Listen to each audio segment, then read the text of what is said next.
शुक्लांबरधरं विष्णुं शशिवर्णं चतुर्भुजं प्रसन्नवदनं ध्यायेत् सर्वविघ्नोपशान्तये।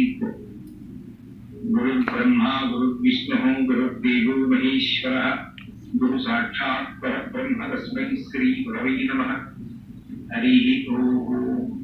परमेश्वरस्वामी सर्वे नमस्कार।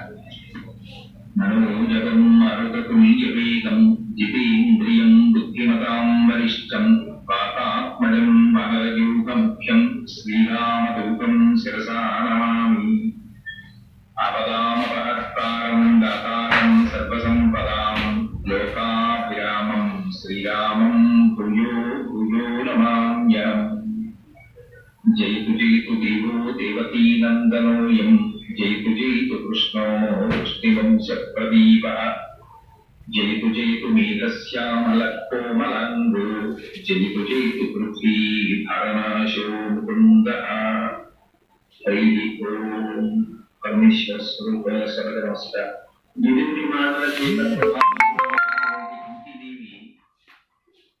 తన వలన ఇష్టం లేకపోయినా యుద్ధం చేసి అనేక మంది వీరులు మరణించడం ఇష్టం లేక ఈ యుద్ధాన్ని ఆపడానికి ప్రధానమైనటువంటి సాధనం కర్ణుని యొక్క యథార్థమైన స్థితి, అంటే కర్ణుడు తన కుమారుడు అనేటటువంటి విషయాన్ని బయటపెడితే కర్ణుడు బహుశా పాండవుల వైపు చేరితే కర్ణుని సహాయం లేకుండా దుర్యోధనుడు యుద్ధానికి రాడు కనుక ఈ భారత యుద్ధం జరగవలసినటువంటి విధానాన్ని తప్పించినట్లు అవుతుంది.